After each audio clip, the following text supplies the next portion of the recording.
So àwọn tí wọ́n wá sí abroad àwọn yẹn náà dáràn àbí àrùn tó ń ṣogójì ló ń ṣọdún àrùn tó ń ṣe abọ́yadé gbogbo ọlọ́ya ló ń ṣe so nǹkan tó dé yìí ó dé bá everybody ni a gbọ́dọ̀ fìlàkàyè sí so that a ní fi súra wa a dẹ̀ gbọ́dọ̀ fi yọ anybody wọ́n ní tó bá ń dán fún ẹ má pe ọ̀rẹ́ ẹ lọ́lẹ̀ ìnílárí kò sẹ́ni tó mọ̀la ṣùgbọ́n síbẹ̀síbẹ̀ aláti gbọ́dọ̀ máa bára wa wò ṣe ni there's a gulf of understanding there's a big gap between the diasporans and the people back home.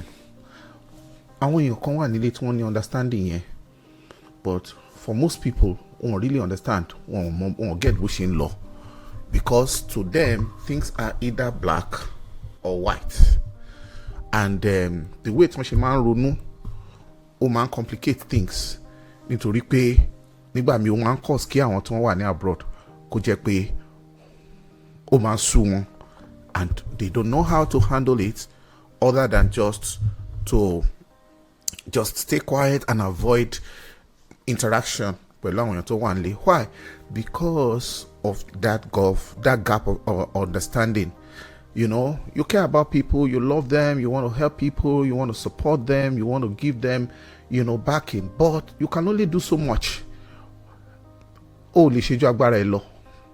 Kò ṣe pé bóyá ó ti ní bank kan níbí báyìí tán create pé táwọn èèyàn tó bá ti travel tó bá ti cross border tó bá ti gba orí Atlantic Ocean o àbí tí wọ́n bá ti fly plane wọnú country tó bá wà o bóyá Canada ní Australia ní o America ní o wherever Europe wherever bí pé ó ti níbi kan tó yẹ pé tí wọ́n bá ti béèrè request láti ilé o ó ti níbi táwọn yẹn ti máa àwọn tó ń travel yẹn tó ti máa lọ béèrè owó yẹn àbí tó ti máa lọ fàyọ àbí tó ti máa lọ yọ ẹnu ATM fún owó tí anybody bá ń lò owó tó bá ń rí fi ránṣẹ́ sílé iṣẹ́ owó yẹn ó ṣiṣẹ́ owó yẹn ni so it's not easy at all.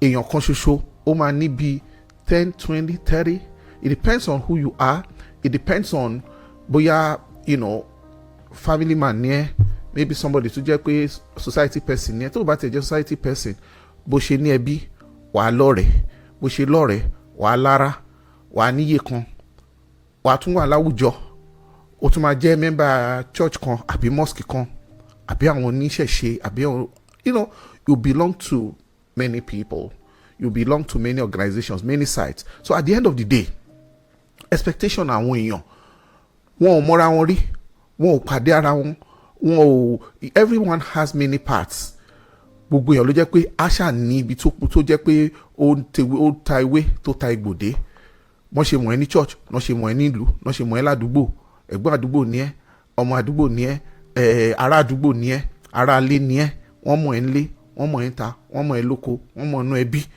so ẹ̀gbọ́n èèyàn kan ló jẹ́ dádì ẹlòmíì ló jẹ́ ó jẹ́ ọmọ ẹlòmíì ó jẹ́ cousin ẹnìkan ó jẹ́ uncle ẹlòmíì ó jẹ́ bíi member pẹ̀lú ẹlòmíì nínú ẹgbẹ́ even ó student association ó tún láwọn sọmọrí àwọn tẹjọ ṣe sọmọrí tẹjọ jẹ́ ẹlẹ́gbẹ́jẹgbẹ́ lóríṣiríṣi yàtọ̀ sí yẹn ó ti ṣẹ́ níbí ó ti ṣẹ́ náà so you have so many parts to yourself ó ṣeéṣe kó jẹ́ pé ìwọ nìkan yẹn ó máa mú bí èèyàn 10 èèyàn 15 èèyàn and káwọn èèyàn má ti gbọ́ pé travel ni naturally wọ́n máa believe pé okay ìwọ tó ti travel yẹn tiẹ̀ sàn ju ti àwọn lọ so no matter what is going on with them wọ́n reach out sí ẹ as pé wọ́n mọra wọn rí wọ́n kóra wọn jọ o ní 10 or 20 people no wọ́n mọra wọn rí o èèyàn kan gbé request wá bẹ́ẹ̀ ó dẹ̀ ti believe pé kò mọ àwọn ẹlòmíì tó tún béèrè nǹkan kan lọ́wọ́ ẹ kò mọ àwọn ẹlòmíì tó mọ̀ so request ẹ yẹn òun ni priority tiẹ̀ and ó expect pé kò lè fulfill request yẹn and tó bá wá ṣe tó bó ṣe fẹ́ àbí tó lágbára láti ṣe I believe pé ò fẹ́ ràn ọ́ lọ́wọ́ ni ó ti gbàgbọ́ pé àwọn ni ẹ́ ó ti gbàgbọ́ pé ọ̀dájú ni ẹ́ ó gbàgbọ́ pé ìwọ wà láyè tó dáa ó dẹ̀ bójú àánú wo ẹnìkejì ṣùgbọ́n o kò mọ̀ o wípé àwọn ẹlòmíì náà ń béèrè o lẹ́bí láti tọ́jú o lára láti tọ́jú o ẹlòmíì wà níbi tó jẹ́ pé àwọn ọmọ ẹ̀ wà nílùú Nàìjíríà níbẹ̀ tí ó dẹ̀ ṣe pé bóyá ó ṣiṣẹ́ kan náà tààrà tó jẹ́ pé ó ní ipá yẹn láti lè ṣe kò tí ì ṣe tó kò tí ì gbé bùkátà lé tán dépò pé ó fẹ́ ṣe títà in fact tí ò bá jẹ́ ojú àánú tí àwọn ọ̀pọ̀lọpọ̀ èèyàn rí ni wọ́n ní tí ọdẹ bá ro ìṣẹ́ àti ìyà tó jẹ tó bá pa ẹran kò ní fún èèyàn jẹ níbẹ̀ tó bá délé. tí èèyàn bá wo àwọn nǹkan tó ń pass through bí ó rọrùn fáwọn kan very few, only 5 to 10%, ìkànnù mẹ́wàá or ẹyọkan nínú 20 or more. But just to be conservative, maybe 5 or 10 out of 100 people ló máa rí tó jẹ́ pé they are really doing fine, tó jẹ́ pé in the real sense of fine. jẹ́ n sọ category àwọn èèyàn fún ẹ. àwọn kan wà tó pé ìbànú bí wọ́n sí pẹ̀lú pé wọ́n bíyàn síbi kò ṣe guarantee fún success o, ìyẹn wà bó ṣe wà o. But ṣe mọ̀, some people actually, were born into this system, they grew up in this system, they evolved in this system, and they have been able to stabilize over the years. àwọn ẹ̀kọ́ nìyẹn. àwọn kan wà tó jẹ́ pé they were able to migrate to the different countries of wherever of the world tó wà, and in those countries, because wọ́n wà documented nígbà tí wọ́n wọlé, wọ́n ní agbára láti lè ṣiṣẹ́, wọ́n ní agbára láti lè kàwé, wọ́n ní agbára láti lè blend, láti lè synchronize pẹ̀lú system yẹn easily. Then wọ́n ní agbára láti lè ṣe àwọn iṣẹ́ tó jẹ́ pé wọ́n ṣáà lè integrate, wọ́n darapọ̀ mọ́ àwùjọ in a way tó jẹ́ pé kò ṣòro fún wọn láti dìde. Some people are like that. pàápàá kì í ṣe béèyàn ṣe pẹ́ tó ní success ṣe máa ní, it's not a condition, it's not a guarantee for success, it's not proportional to the level of success. pé bí èèyàn ṣe pẹ́ tó bẹ́ẹ̀ náà ló ṣe máa ní ipá àti agbára àti ló máa ṣe ṣoríire tó, kò lọ bẹ́ẹ̀ o. ṣùgbọ́n orí ọ̀fẹ́ kan ni pé àwọn èèyàn gbé ìwọlé, pé èèyàn gbé ìwọlé kò mí ipò máa sọ sí ìjẹun tí ó gbé ìwọlé lọ. but ẹ jẹ́ ká gbà pé okay, that's another category. Category 2. Category 3 ló jẹ́ pé àwọn tó jẹ́ pé professionals ni wọ́n. Some of them, once you migrate to Asibi by, they migrated in the class, in their professional class. Their skills are needed. So it's just like a seamless integration for one very small percentage. Then I'll come out to Asibi by, documented or not, but they're able to integrate to the system. They got educated here and they're able to land some good jobs. The level of success is not a function of skilled or unskilled job. Yeah, there are some professions and skill sets to jẹ́ kó máa ń jáwó, like medicine, nursing, and some of those things, IT, and some other unpopular, not so popular skill sets to jẹ́ pé ó ní bó ṣe wà, ó wà coded, not for illegality, but kò ṣe àwọn popular professional skills wọ̀nyẹn. Yeah. There are people in project management. There are people in, different kind of skills, information audit. Anyway, ẹ jẹ́ ká pè é náà ní IT. Now, for majority of people, àwọn èèyàn tí wọ́n gbé tó jẹ́ pé they were expected at the port of entry. Bóyá wọ́n á ṣe visitor ni o, bóyá wọ́n wá as visitor ni o, bóyá wọ́n wá fún conference ni o, bóyá wọ́n wá fún àwọn events kan níbí. But one way or the other, for one reason, they were granted, travel visas, visitors visas, B class in the US and some other countries only Boshiman classify on visas here. But let's say visitors visa or tourist visa, they now have a reason to stay back, and they have to find a way of getting documented within the system. Káwọn náà lè di ẹni tó yẹ pé wọ́n máa lè gbé ìlú pẹ̀lú rọrùn tí wọn ò ní káwọn bí àjèjì, táwọn náà máa ní ẹ̀tọ́ láti gbé ìlú, kì í ṣe láti jẹ́ ọmọ nílùú o lẹ́sẹ̀kẹsẹ̀ o, kì í ṣe citizenship o, kò ṣe naturalization o, but pé wọ́n lè fún wọn ní work authorization láti ṣiṣẹ́, kán lè fún wọn lẹ́tọ̀ọ́ láti ṣiṣẹ́. Ìkejì ni pé kí wọ́n tún lè fún wọn ní ẹ̀tọ́ láti gbé ìlú. In fact, ẹ̀tọ́ ìgbélú ló máa ṣáájú ẹ̀tọ́ ìṣiṣẹ́, but ẹ̀tọ́ ìgbélú yẹn ó ní ẹsẹsẹ, ó ní ìpele. Ṣé wàá rírò àwọn èèyàn rẹ̀ nǹkan tó wọ́n bá bà òun máa kọ́ ṣe o for years kó tó di pé wọ́n fẹsẹ̀ múlẹ̀. In fact, nǹkan táwọn ẹlòmíì bá fi bẹ̀rẹ̀ bẹ́ẹ̀ wọ́n ṣe máa bá lọ nìyẹn o. Ẹ má jẹ́ kí n sọ pé wọ́n máa bá kú. Wọ́n ṣe máa bá lọ nìyẹn because there are some tó jẹ́ pé wọn ò lè upskill, wọn ò lè tó bá ṣá ti wà tó ti wà fortunate, ṣùgbọ́n orí tó bá gbági tó bá gbọ́kọ̀ tó bá dé stage kan rí ẹ̀ náà tí ó bá ti fọ́ ó bá ṣe kọrin náà ni ultimately kan wá rí bí kan tó ń ra bá sí tó fẹ́ make sense díẹ̀ kì í ṣe pé bóyá ó rọrùn fún wọn náà lọ títí o. Some of these people gan iṣẹ́ ni wọ́n convert, they have left their original profession but ó ṣì ń já díẹ̀ fún wọn. Wọ́n lè sanwó ilé, wọ́n lè sanwó oúnjẹ, wọ́n lè support àwọn ọmọ, wọ́n lè rán wọn lọ sí school, ṣe oríṣiríṣi. Wọ́n dẹ̀ ti níwèé. Some of them wọ́n lè ní degree ṣẹ́dá wọn. Àwọn èèyàn kan joke lójú mi, ẹnìkan joke lójú mi nígbà kan níbi kan tí mo ti ṣẹ́ rí. Ó ní ẹni wá láti Zimbabwe, ó ní àwọn máa ń joke láàrin ara wọn ní country wọn àti lamẹ́ríkà ń bíbá ní community wọn pé téèyàn bá sọ̀kò ní Nàìjíríà pé probability pé graduate ní kò yẹ máa bà pé that probability is high. Ẹ jẹ́ kí n sọ lóyìnbó. Ó ní they say among themselves that if you throw a stone in the marketplace, there's a high possibility that that stone is going to hit a graduate. Nǹkan tó mean ni pé aso wà educated, aso tó jẹ́ pé graduate so pọ̀ láàrin wa tó jẹ́ pé tí wọ́n bá sọ̀kò sáàrin wa graduate ló máa bà. That means pé púpọ̀ náà àwọn tó travel wá abroad, púpọ̀ nínú wọn ló jẹ́ pé they are highly educated. But àwọn iṣẹ́ tí wọ́n ṣe ní bíbá tí wọ́n máa kọ́kọ́ ṣe àbí tí ẹlòmíì máa ṣe títí tí wọ́n máa fi gbé ìlú yìí kò lè ever wà commensurate pẹ̀lú qualification tó ní láti lé, because this system is structured. Ó ní bọ́n ṣe program àwọn system àwọn western countries yìí, ó ṣòro láti kàn já system yẹn kó já lọ sókè bẹ́ẹ̀ yẹn. Àwọn èèyàn fún dáadáa ni o, legitimately ni o, confirmed ni o, legit ni o, kò easy rárá.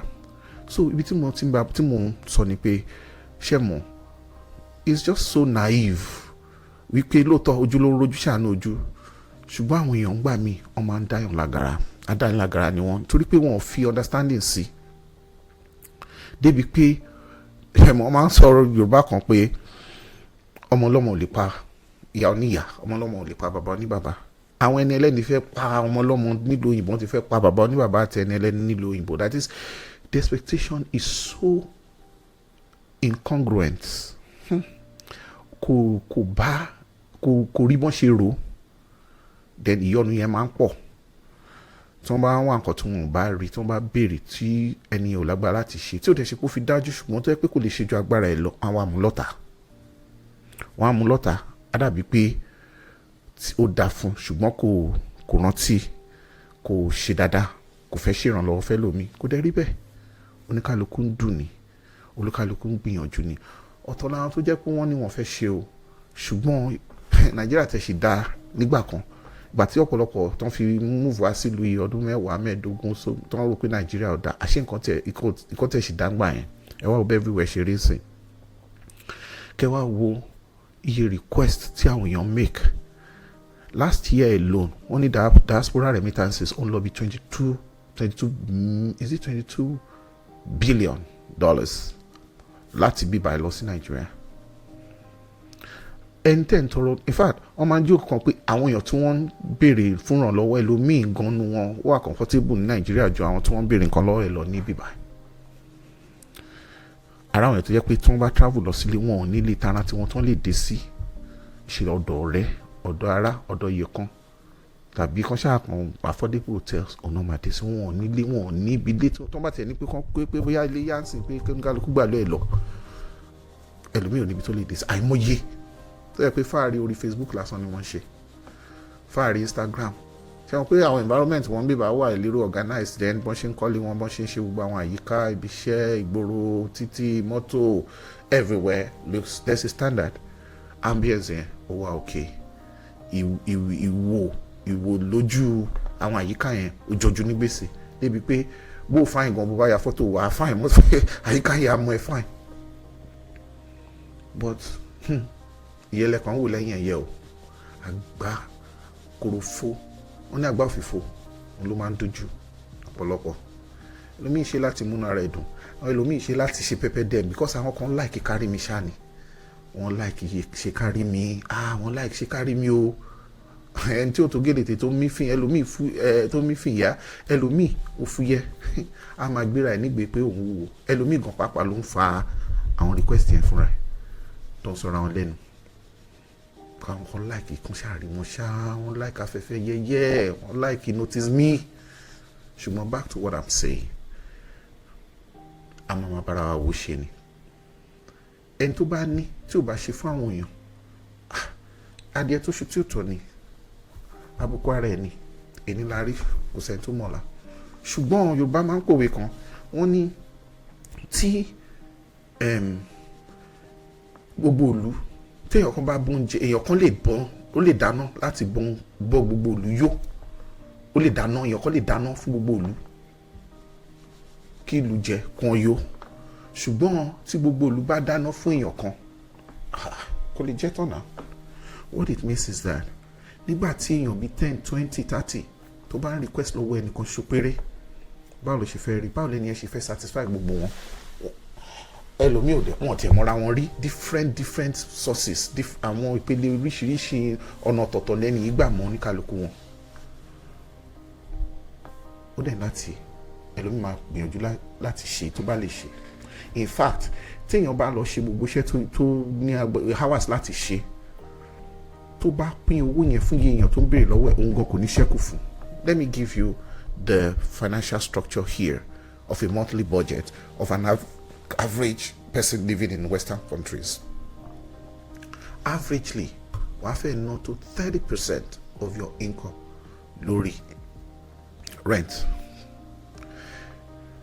Tó bá jẹ́ tí o ti ẹ jẹ́ ká filẹ̀ bẹ́ẹ̀ kí make it simple, rent insurance wà ń bẹ̀, but by the time tó bá san gba owó yẹn, wàá sanwó náà ilé tó ń gbé, wàá sanwó omi ilé tó ń gbé, wàá sanwó pest control ilé tó ń gbé, wàá sanwó sewage ilé tó ń gbé. Ara àwọn tó máa integrate sínú rent nìyẹn. Nínú ilé yẹn náà, o ti sanwó náà, owó omi, o ti san insurance. Ẹ jẹ́ ká gbà pé owó ilé is about 30%. O máa san insurance mọ́tò ẹ̀ lóṣooṣù ni o. O máa san insurance mọ́tò yẹn. Kí làwọn kan tó kù? O máa san phone bill ẹ̀, right? O máa san internet bill ẹ̀ tó bá ń lo wifi nínú ilé ẹ̀. Ilé yóò ṣe TV subscription náà. O máa san internet ẹ̀. O máa san wifi. O máa ra gáàsì mọ́tò ẹ̀. Living expenses ẹ̀ lásán, at least maybe another 30% of that money. That is not to include other expenses. O máa jẹun, right? In fact, by the time most people live from paycheck to paycheck. As a matter of fact, ọmọ African run kan ni, ọmọ rob Peter láti pay Paul. That is, wọ́n ná paycheck tán, wọ́n lo credit cards, wọ́n lo in addition sí paycheck yẹn torí pé kò tó. Wọ́n máa wá revolve, it's like a revolving, borrowing. Débi pé tó bá end bí i $2,000. Àwa ná bí 2,500 or 3,000, ó ti ná 1,000 lórí credit card yẹn lè máa lọ bí méjì mẹ́ta o.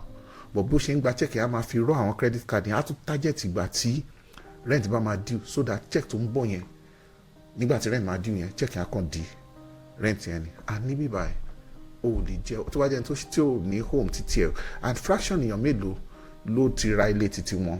Ẹ jẹ́ ká pè wọ́n ní just be like 10% of the total population. Náà lè sọ pé àwọn nílé tara wọn. Ọ̀rọ̀ ọjọ́ mi nìyẹn, category mi nìyẹn, class mi nìyẹn. But for majority of people, 80 to 90% of people, ló fi jẹ́ pé they are tenants. They are tenants. Wọ́n yálé gbé ni. So tó bá lo owó yẹn tó wọlé yẹn láti fi san rent, tó bá san owó ilé ẹ̀, I think I lost track of my thoughts. Tó bá san owó ilé, most apartments, by the 3rd of the month, wọ́n máa find out on the 1st sí 3rd. Tó bá di ọjọ́ kẹrin, ọ̀rọ̀ sọ́rí ò sí níbẹ̀. Tó bá di àárọ̀ ọjọ́ kẹrin, that's the 4th of the month, your late fee starts counting. Then ó tún níye late fee yẹn, ó tún nígbà tó lè jẹ́ late fee yẹn mọ́. Wọ́n lè kọ́kọ́ bẹ̀rẹ̀ pẹ̀lú $50 or $100. Wọ́n máa wá kà fún every other day thereafter. By the time tí owó yẹn tó bá rí san by the middle of the month, a ti fẹ́ tó 1/3 owó ilé gangan. Tó bá máa fi di ìdajì oṣù yẹn, or let me say the end of the month, ó rí san. Wọ́n á fẹ́ lè san times 1.5 times owó tí ẹ kó san originally before. Kò là, kò ṣàgbé, àyímọ́ ìpọlọ́kọ ni. I'm not painting a gloomy picture of what is happening in the world. I'm not painting a gloomy picture. I'm just saying the reality of things for most people. for most people. Kò sí nǹkan kan gàlégàlé púpọ̀ àwọn tó wà ní abroad náà, kò sí pẹpẹtẹ nínú ẹ̀, owó àti òdà ni. You know, I used to reason this thing pé tó bá jẹ́ pé 1 naira jẹ́ $1 lénìí, I guarantee you as of today 1 naira to $1. Okay, logically many people are staying here because tí wọ́n bá ṣe owó yẹn ó máa tẹ̀ wọ́n díẹ̀ because of the exchange rate, wọ́n lè rí nǹkan díẹ̀ ṣe nílé. Many people will come back home because kò ní meaning. Bí báyìí owó èkó ló ń gbé ni, most of the money ìlú iná ló máa gbé. So I'm láti bá bára wa wò ṣe wọ́n tó bá dán fún ẹ wọ́n pọ̀ rẹ̀ lọ́lẹ̀. As much as people try to be nice and they just want to be of help to people, but àwọn requester náà kọ́ máa fi làákàyè gbé, ẹ jẹ́ ká bá bára wa wò ṣe. Owó sì máa dùn, ó máa dùn. Táwọn bá bí pé kò lè dá mọ́, ẹnì kọ́kọ́ rí ó ní kó má sọ pé kò lè dá o. I don't know the song per se, but I am someone tó jẹ́ pé tí bá gbọ́ àwọn phrases tó bá wà catchy, they don't leave me. Tell kọ́ second line orin náà, but I know that's the tone of the song. Kó má sọ pé kò lè dá. Okay, I do hear people tó náà fẹ́ kú síbí, àwọn fẹ́ ṣe gbá àwọn ṣàwọ̀ àwọn ọ̀dọ́lé mọ́ Nàìjíríà jẹ́gẹ́ just because èdè ẹlòmíì ó dùn ju létí wọn lọ. Wọ́n á ní pé létí wọn, wọ́n ní ọmọ àlè ló máa ń fowó sí ju èlé bàbẹ́. Ní pé wọ́n lọ́mọ àlè o, ṣùgbọ́n ìgbẹ̀yìn ló máa ń dùn olóko àdá sí. So tí wọ́n ti fi wò pé Nàìjíríà ò tẹ̀lé dáa mọ́. So àwa mélòó ní gbogbo wa náà la wá síbí báyìí. So ó ti mí pé kò lè dá fún gbogbo àwọn tó wà lé mọ́ ní àbí. Kí ló dé nǹkan bàjẹ́ gan náà, ṣùgbọ́n kò sí bó ṣe lè ó rọ́ ni ó sì máa tó ìrètí wà o, because tí ò bá sí ìrètí tó wà fi jẹ́ pé ó ń bá bẹ́ẹ̀ lọ ayé àwọn èèyàn bàjẹ́ mọ́ tilẹ̀ nìyẹn, ìlú wa bàjẹ́ mọ́ tilẹ̀ nìyẹn. Ṣé mọ̀ ìbànújẹ́, ìpayín kéke, ìṣòro, ìyọnu, ìdíwọ́, ṣé bá ṣe fẹ́ máa bá lọ nìyẹn? A lè máa bá lọ bẹ́ẹ̀. Ikọ́ máa yí padà, bó ṣe máa yí padà láàmú, ṣùgbọ́n bó ti kò rí ọjọ́ là ń bọ̀ wá dà. Kì í ṣe religious promise lélẹ́yìí o, reality ni. Nǹkan ò lè lé kó má padà wá rọ̀. Something we give tó bá dojú àti ṣu ìdí àlà ọ̀rọ̀ ọjọ́ mi ni. Ẹ ṣé tẹ́ farabalẹ̀ gbọ́ mi, màá tún pàdé yín lórí tó ń bọ̀. Ẹ ṣé o.